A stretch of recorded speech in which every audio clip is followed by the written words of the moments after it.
Sa nakaraang video ay natapos tayo na kung saan ay nagpakilala na ang ating bida sa Sage King na siya ay ang Demon Lord ng Heavenly Demonic Cult. Kaya naman ay matapos siyang maipaangat ng ating bida ay sinigawan naman nito si Yu Wun at sinabi niya na siya ay isang prinsipe ng Great Ming Empire. Kaya naman ay anong lakas ng isang mababang nilalang na gawin ito sa kanya, at hindi ba nito naiisip ang mga aksyon nito dito? Ngunit sinagot naman siya ni Yu Wun na halos hindi pa ito nag-uumpisa sa kanya, kaya naman ay agad nitong pinalipat ang isang braso ng Soul King. Sa nangyari ay napasigaw naman ito ng malakas, matapos ay tinanong nito si Yu Wun kung anong lakas ng loob nitong baliin ang kanyang braso. Dahil sa ito ay ang Imperial Arm, dahil sa ginawang ito ng ating bida ay sinisigurado ng Sage King na ang lahat ng mga miyembro ng Demonic Cult ay mabubure sa Zhongyuan. Matapos ay pinalipit ulit ni Yu Wun ang kabila pa nitong braso, at nang matapos ay tinitigan naman ng ating bida ang nagiging reaksyon nito. Ngunit agad naman na may sumugod na mga tagasunod ng Imperial Palace sa ating bida at sinasabi na anong lakas ng kagaya lamang niya na taga Jiangho na saktan ang kanilang Imperial Highness, at inuutusan ang ating bida na agad na ibaba ang kanilang Soul King sa pagkakaangat nito. Ngunit nang makalapit ang mga ito sa ating bida ay bigla naman silang nagulat dahil sa huminto silang lahat habang nakalutang, sabi naman ni Yu Wun sa mga ito na nagsasayang lamang sila ng kanilang mga buhay. Matapos ay sabay-sabay na pinalipat ng ating bida ang mga leeg nito na nagresulta sa kanilang pagkakasawi. Sa isip naman ng Soul King na pinaslang lamang nito ang kanyang mga tagasunod ng ganun lamang, at mukhang wala itong pakialam kahit na ang mga ito ay ang mga taga-silbi ng Imperial Palace o kahit siya na isang prinsipe, kaya naman ay napapatanong na lang ang Soul King na kung gaano ba kalala ang baliw na ito. Matapos ay sinabi naman sa kanya ni Yu Wun na mukhang tatapusin na nila ang nangyayaring palabas. Nang bigla naman itong pinahinto si Yu Wun, matapos ay sinabi nito na nakagawa siya ng pagkakamali dahil sa paanong ang kagaya lamang niya na isang prinsipe ay magagawang sirain ang kasunduan na ginawa ng kanilang founding emperor, kaya naman ay hinihiling nito kay Yu Wun na sana ay mapatawad niya ito. Sabi naman dito ng ating bida na nakakahiya ito sa kanyang ginagawa, at binalaan nito ang Soul King na kung ipagpapatuloy pa nito ang kanyang kalokohan ay tuluyan na niyang tatanggalan ito ng isa niyang braso. Nang bigla naman na napahinto si Yu Wun, sabi nito na may nararamdaman siyang chi na papalapit, at hindi lamang ito isa, kaya naman ay napapatanong siya na kung sino naman kaya ang mga ito. Dahil dito ay ibinaba na ito ng ating bida at sinabi na tama na muna ito sa ngayon. At iiwan na niya ang kapalaran nito kay Prinsipe Chen gaya ng napag-usapan, at gawin nito ang lahat ng kanyang nanaisin, matapos ay napangiti naman ito ng may galit sa kanyang kapatid. Wala namang nagawa dito ang Soul King kung hindi ay ang menas, matapos ay kinamusta nito ang braso ng kanyang kapatid kung ayos pa ba, dahil sigurado siya na labis itong nadidismaya dahil sa ang plano niya ay nasira na. Matapos ay tinanong siya nito kung aaminin na ba niya ang kanyang pagkatalo ngayon. Sabi naman nito na ang Eastern Depot Head ay namatay na at nasa ganito siyang kalagayan ngayon, at kahit na mayroong mga nakakita ay tingin ba niya napapaniwalaan siya ng Emperor, siya na isa lamang anak sa ikalawang asawa ng kanilang ama, ngunit hindi, dahil sigurado siya na ang kapangyarihan ay mapupunta sa ikatlong prinsipe. Matapos ay tinawag nito ang Kungtong Jade Sword, sabi nito na alam naman niya na kung gaano siya kalapit sa Merem Alliance leader, at hindi nito gusto na makisali pa ang Merem Alliance sa usaping ito. Sa sinabi naman ng Soul King ay nagtataka siya, kaya naman ay sa isip niya na kahit ganito na ang sitwasyon ay hindi pa din ito sinusukuan ang kanyang kapangyarihan. Dagdag pa nito na kung sino man ang tatanggi na magsabi patungkol dito ay ituturing na, hindi naman ito natapos ang kanyang sinasabi dahil sa may nagsalita sa kung saan at sinabi na hindi na ito maaring maging emperador, kaya naman ay sa galit nito sa kanyang narinig ay napasigaw ito at tinatanong kung sino ang nagsabi nun. Nang bigla naman na nanlaki ang mata nito, dahil sa ang nagsalita ay ang kanilang ama na emperor. Kaya naman ay ang lahat ay nagsipagluhod at binati ang pagdating ng kanilang emperor, matapos ay sinabi ng Sage King na siya, ang ikalawang prinsipe na si Ju Taegam ay binabati ang Imperial Majesty, ang Emperor ng Great Ming Empire. Bigla naman na nakaramdam ng galit ang ating bida sa pagdating ng Emperor, Kaya naman ay napasabi na lang si Yuun na mahihirapan na siyang makaalis ng tahimik sa lugar na ito. Hindi naman makapaniwala ang Soul King dahil sa ang Emperor ay nandito na din sa lugar na ito, at maging ang Western Depot Head na si Yak Chang-yun, ang Great Flourishing Depot Head na si So Tae-sik, ang Embroidered Uniform Guard Head, Provincial Commander na si Baek Jagi, at ang Embroidered Uniform Guard Strongest Martial Artist, Northern Garrison Commander na si Yongjo. Matapos ay agad naman na lumapit ang Soul King sa kanyang ama habang ito ay umiiyak. Nang makalapit ay agad naman itong napaluhod at sinabi sa Emperor na tulungan siya nito, dahil ang Prinsipe Chen ay naidala sa kamatayan ng Eastern Depot Head na si Lim Changhua at naglagay sa kung ano ang kalagayan niya ngayon. Sa isip naman ng Prinsipe Chen na gaya nga ito ng kanyang inaasahan, ngunit hindi naman maganda ang reaksyon ng Emperor sa mga nakikita niya. Nagtanong naman ang Soul King kung bakit siya tinitignan ng ganito ng Emperor, at tignan nito ang ginawa ng ating bida sa kanya at halos ikamatay na niya ang pinsala na kanyang natamo sa mga ito, labis na itong napapaluha habang hinihingi ang sagot ng kanyang amang Emperor, ngunit sinigawan naman siya nito at sinabihan na manahimik na.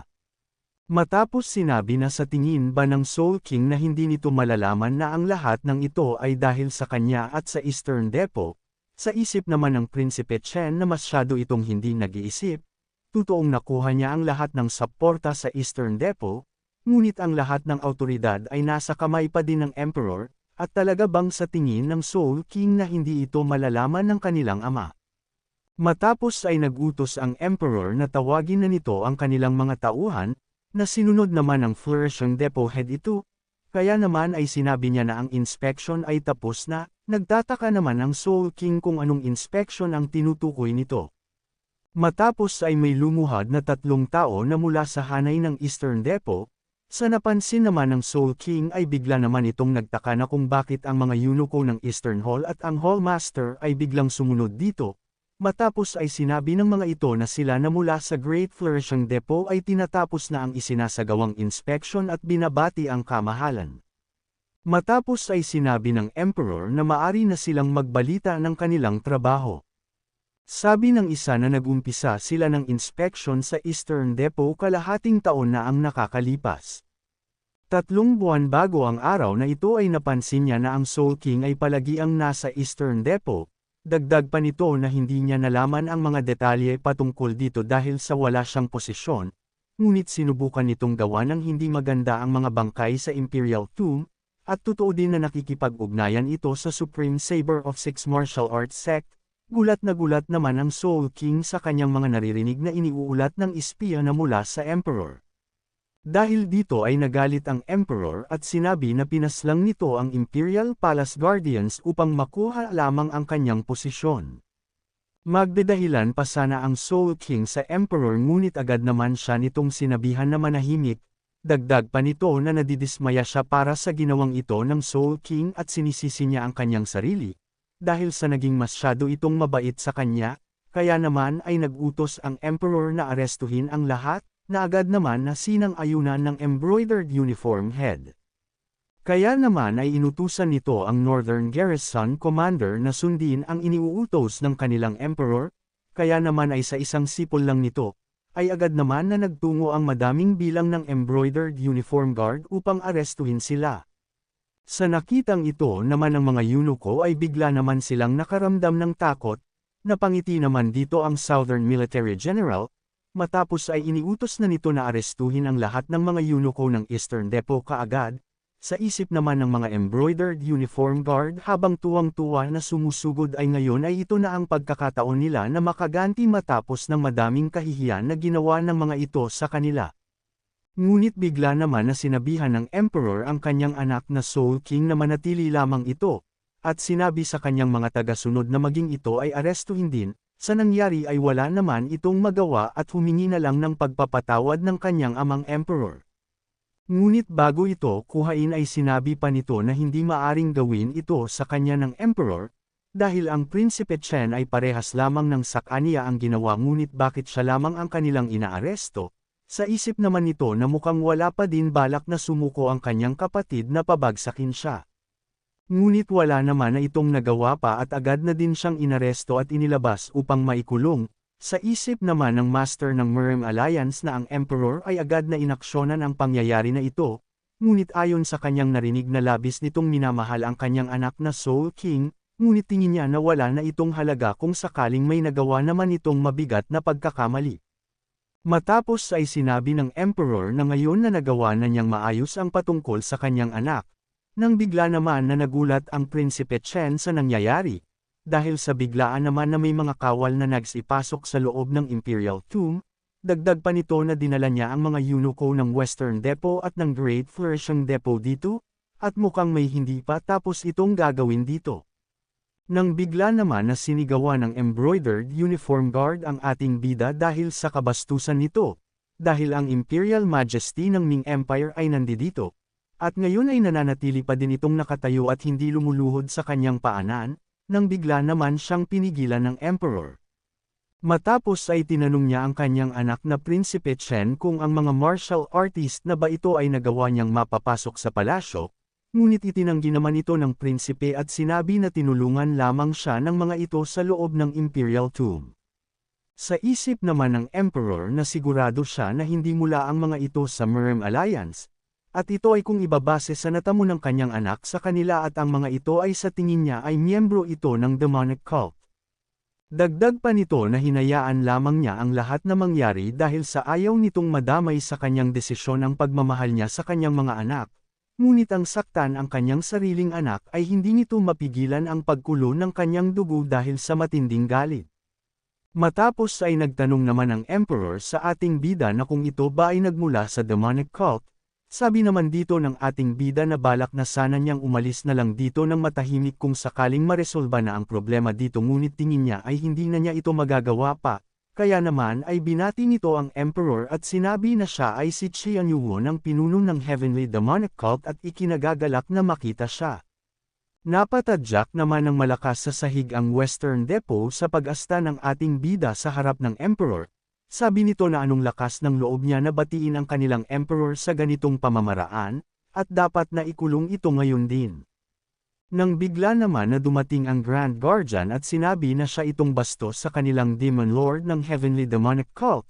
nalabis naman na ikinagulat ng Western Depot Head, dagdag pa ng Grand Guardian na mayroon silang Non-Aggression Treaty at ito ay nagpapatunay na pantay-pantay lamang sila at hindi sila nagpapasakop sa kapangyarihan ng kanilang Emperor.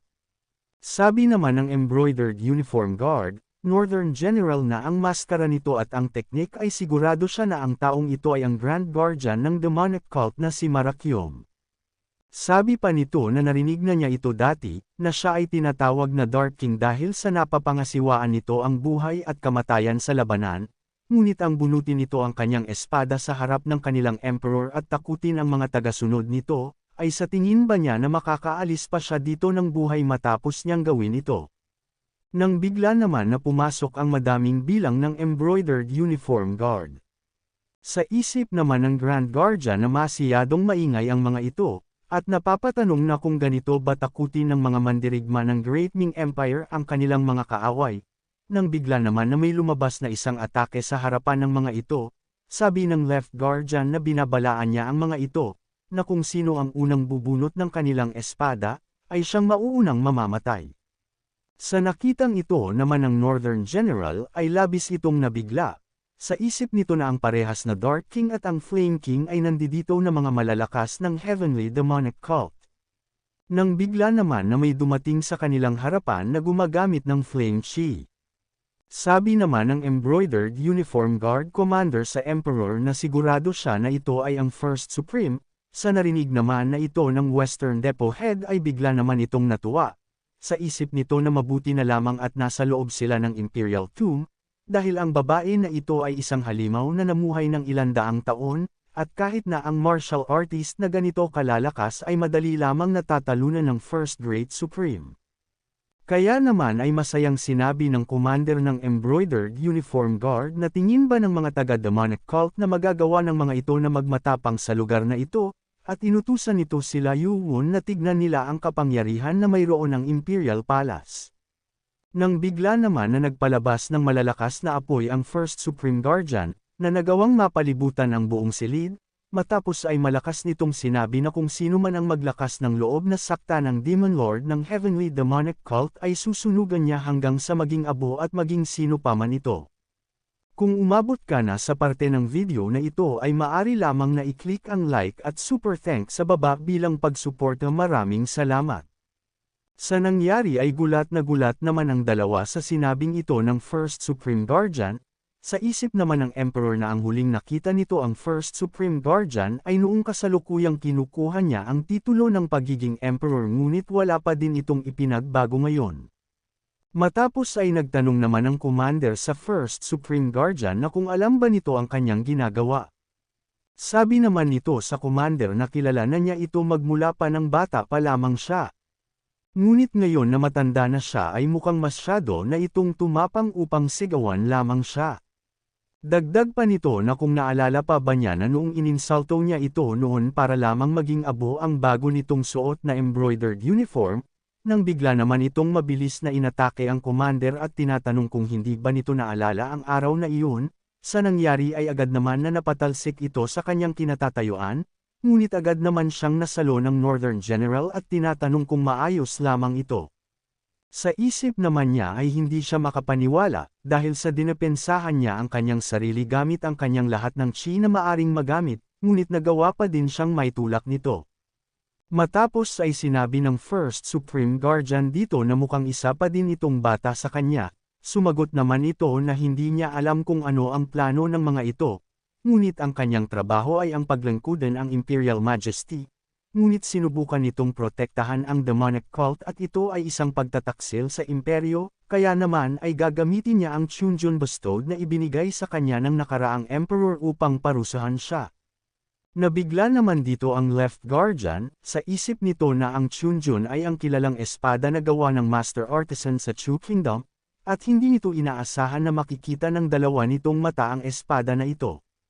Matapos ay tinanong naman ng commander ang First Great Supreme kung natatandaan pa ba nito ang nakaraang Emperor, dahil sa binitbit nito ang lahat ng martial artist ng Imperial Palace upang labanan siya, at nagpunta din siya dito bitbit ang espada na ito. Dagdag pa nito na gaya nga ng sinabi niya ay hindi na siya ang bata na sinasabi nito, dahil sa mas lumakas na ito ng gusto upang magawa na siyang mahuli gamit ang espada na ito.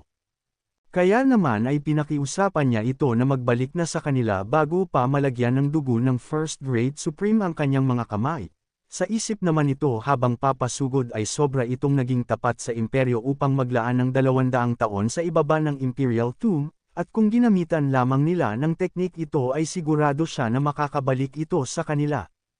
Nang magawa naman na atakihin ito ang First Great Supreme, ay agad naman na nakaiwas ito, at sa isip niya na ang teknik na ito ay pamilyar sa kanya, matapos ay agad naman siyang nagpaula ng mga atake sa commander bilang ganti.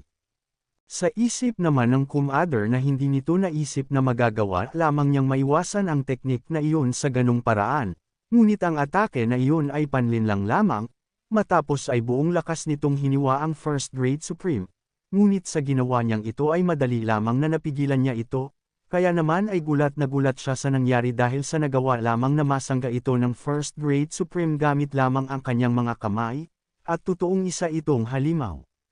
Matapos ay sinabi nito na kung hindi ba niya natatandaan ang teknik na ito, dahil ang nakaraang Emperor ay ginawa ito, at siya ang tumulong upang makumpleto nila ito, at hiniling na sana ay tandaan niya ang mga nangyari na iyon at tandaan nito ang kanyang katapatan sa palasyo. Sa nangyari ay napatigil naman dito ang First Great Supreme.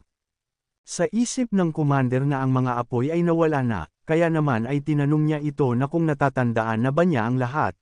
ngunit bigla naman siyang nagulat, dahil sa binasag lamang ng First Great Supreme ang espada sa kanyang kamay, maging ang Left Guardian ay hindi din mapigilan ang labis na panghihinayan sa pagkakakita ng pagkabasag nito. Nagtanong naman ang First Great Supreme na kung bakit madali lamang na nabasag ito.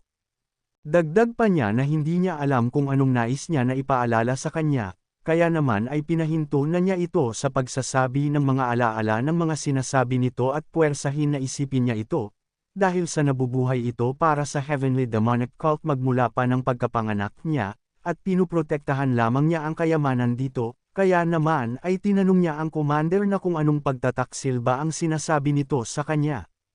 Sa nangyari ay bigla naman itong nagalit ng matindi, kaya naman ay agad nitong inatake ang First Grade Supreme. Sa nangyari ay napasigaw naman si Heobong dito sa labis na pag-aalala. Nang bigla naman na may nagsalita at sinasabihan sila na tumigil na, sa nakitang ito naman ng First Supreme Guardian ay nagulat siya, at maging ang commander ay ganun din, dahil sa pagdating ng kung sino upang awatin sila. Sabi nito na ang Emperor ay nanunood, kaya naman ay sinabihan nito ang dalawa na magsipaghinto na, ito ay ang personal guard ng Emperor, ang Maelstrom Sword Emperor, na si Limgyawa.